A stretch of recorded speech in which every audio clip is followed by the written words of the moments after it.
Hi guys! So this is gonna be part 5 of the Refleks videos. As you can probably tell by looking behind me, a lot has happened since I uploaded the last video. I've been able to put the bunk back together, and in my book that's pretty significant. Yesterday I ran the fuel hose that connects the main diesel tank to the smaller 10-liter diesel tank. And of course, as I mentioned in part 4, I'm gonna allow the smaller diesel tank to supply the stove with diesel using the magic of gravity rather than using a fuel pump. I am gonna use a fuel pump for transferring diesel from the main tank to the smaller tank. That was the fuel pump I picked up last weekend, and I installed it yesterday. I was able to get my hands on some fittings, but sadly I was only able to find these straight ones. And I would really prefer to have some that come out in a 90-degree angle. That's going to allow me to run the hose in a much nicer fashion. So later this week I'm going to see if I can get my hands on some of those 90-degree fittings. Earlier this week I swung by the boat and I did a rough test fit of the sheets of stainless steel that's going to cover the plywood to protect it from the heat. And I thought that looked pretty nice. I also managed to get my hands on a deck flange that fits. I do still need to trim it a little bit, but that's hardly an issue. The goal for today is to trim and install the deck flange. It is gonna rain a bit this coming week, and I'd love to be able to plug up that big hole before it starts raining.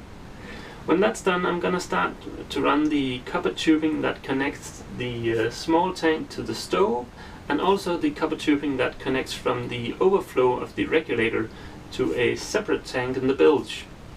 I would have loved to be able to run the overflow from the stove directly back to the main tank, but sadly the main tank sits higher than the regulator, so that's going to be a bit difficult to do.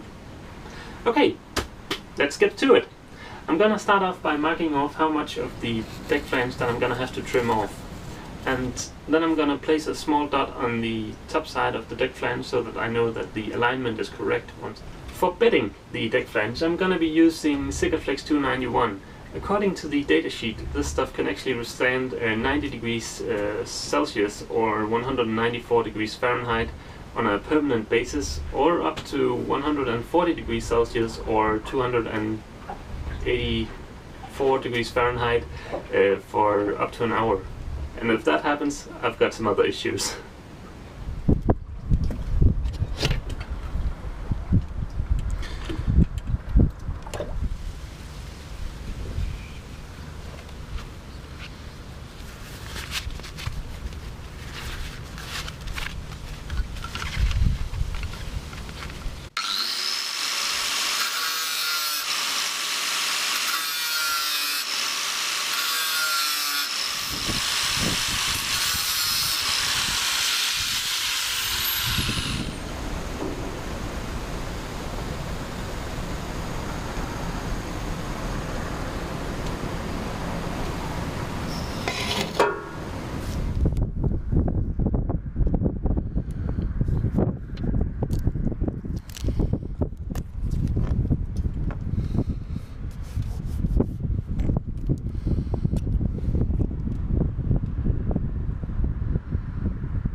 That's pretty awesome. My boat can be considered water resistant once again.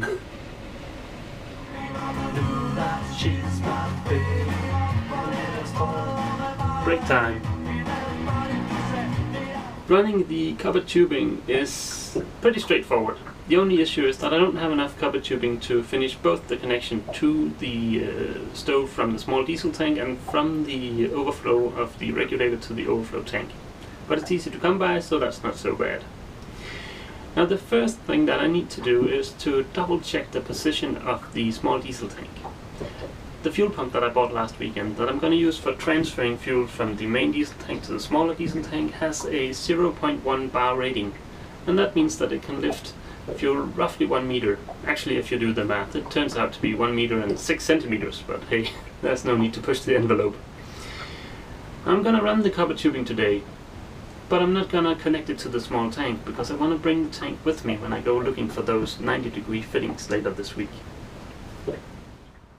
It turns out that I need the fuel pump to lift the fuel roughly 80 centimeters. Now that's well below the 106 centimeters that it should actually be capable of lifting.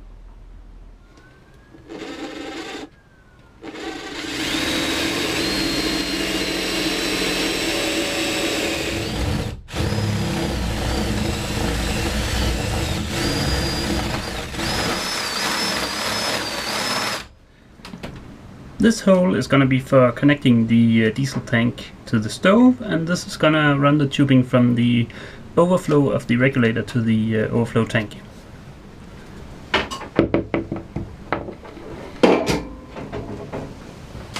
The copper tubing connects the small tank to the stove, while the black fuel hose connects the main diesel tank to the smaller diesel tank. I guess that's it for this video, guys. Stay tuned for part number 6, where I hopefully get to light the stove. A big thanks to you guys for being so supportive and not at least patient. This has certainly taken a while. As always, please feel free to leave a comment, and if you haven't already, please click subscribe. See you!